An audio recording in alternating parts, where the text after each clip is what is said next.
नमस्कार, मैं रेणु कुमारी। मैं इस वीडियो में कक्षा 11वीं की हिंदी में सूरदास के जो पद हैं उसके विषय में मैं सप्रसंग व्याख्या करने के लिए बताऊंगी। लेकिन सप्रसंग व्याख्या करने से पहले हम लोग जानेंगे कि सूरदास जी कौन थे, उनका जन्म कहाँ हुआ था, इनकी साहित्यिक विशेषताएं कौन कौन सी हैं, इनका साहित्य परिचय क्या है और इनके साहित्य जो काव्य है उनकी भाषा क्या है। तो शुरू करते हैं इनके जन्म से। सूरदास जी का जन्म 1478 ईस्वी को रुनकता में हुआ था, लेकिन किसी विद्वान का मानना है कि इनका जन्म सिही नामक गांव में हुआ था। ठीक है, लेकिन जो अधिक विद्वानों का मत है वो है 1478 ईस्वी रुनकता। ये बचपन से ही मतलब जन्म से ही अंधे थे, ये दोनों आंख से देख नहीं पाते थे, दृष्टिहीन थे। लेकिन इनके जो काव्य रचना है, कृष्ण की बाल लीलाओं का जो वर्णन इन्होंने किया है, सूक्ष्म से सूक्ष्म वर्णन जिन्होंने किया है कृष्ण के बारे में, उनको पढ़कर हमें कतई विश्वास नहीं होता है कि ये जन्म से अंधे थे। कहने का अर्थ है कि इन्होंने कभी कृष्ण को देखा नहीं है, कृष्ण के रूप को देखा नहीं है और इतनी बारीकी से, इतने सूक्ष्म से कृष्ण के बारे में वर्णन किए हैं, तो इससे हमें विश्वास ही नहीं होता है कि ये जन्म से अंधे थे। लेकिन ये जन्म से अंधे थे, जन्मान थे। इनके गुरु का नाम वल्लभाचार्य है।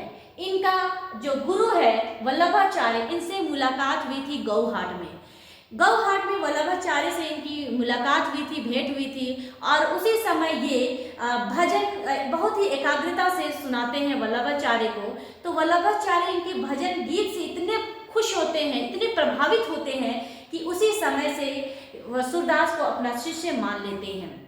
इनका निधन होता है 1583 ईस्वी में पारसौली नामक स्थान पर इनका निधन हो जाता है, मृत्यु हो जाती है। अब हम लोग आगे देखेंगे साहित्यिक परिचय, इनकी कौन कौन से ग्रंथ है, काव्य रचना कौन कौन सी है। तो इनका जो काव्य ग्रंथ है वो 3 है, सूरसागर, सुरसारावली और साहित्य लहरी। ये 3 काव्य रचनाएं इन्होंने की है। सुरसागर एक प्रसिद्ध अक्षय भंडार कहा जाता है हिंदी साहित्य में। सूरदास का जो सुरसागर है ये इनके प्रसिद्धि का अक्षय भंडार है, यानी कि सबसे प्रसिद्ध ग्रंथ जो है वो सुरसागर है। इनके विषय में, इस सुरसागर ग्रंथ के विषय में कहा जाता है कि 1.25 लाख पदों का उल्लेख है, किंतु अभी सिर्फ 5000 पद ही उपलब्ध है। उसके बाद सुरसारावली है, साहित्य लहरी है। ठीक है, आगे हम लोग देखेंगे साहित्यिक विशेषताएं, इनकी साहित्य की कौन कौन सी विशेषताएं हैं। तो इनके साहित्य में, यानी कि सूरदास जी के साहित्य में या काव्य में वात्सल्य, प्रेम और सौंदर्य देखने को मिलता है। यानी हम कह सकते हैं कि सूरदास जी वात्सल्य, प्रेम और सौंदर्य की अमर कवि कहे जाते हैं। यानी कि सूरदास को सौंदर्य, प्रेम और वात्सल्य का कवि कहा जाता है। इनके जो काव्य है उनमें प्रमुख विषय जो है वो है कृष्ण के बाल वर्णन, गोपी लीला वर्णन, मुरली माधुरी वर्णन, गोपी विरह वर्णन। इनके काव्य का ये प्रमुख विषय है। इन्हीं सब का वर्णन इन्होंने अपने काव्य में किया है। ये जो है सूरदास कृष्ण शाखा कवि है। ये कृष्ण के विभिन्न लीलाओं का वर्णन किए हैं, बाल रूप से लेकर, मतलब कृष्ण के जन्म से लेकर मथुरा गमन तक का वर्णन इन्होंने अपने काव्य में किए हैं। उसके बाद हम देखेंगे कि इनके साहित्य में और कौन सी विशेषताएं हैं। इनके साहित्य में, यानी कि इनके काव्य में शांत रस और भक्ति भाव की प्रधानता है। ठीक है, अब हम देखेंगे भाषा शैली। इनकी भाषा शैली क्या है।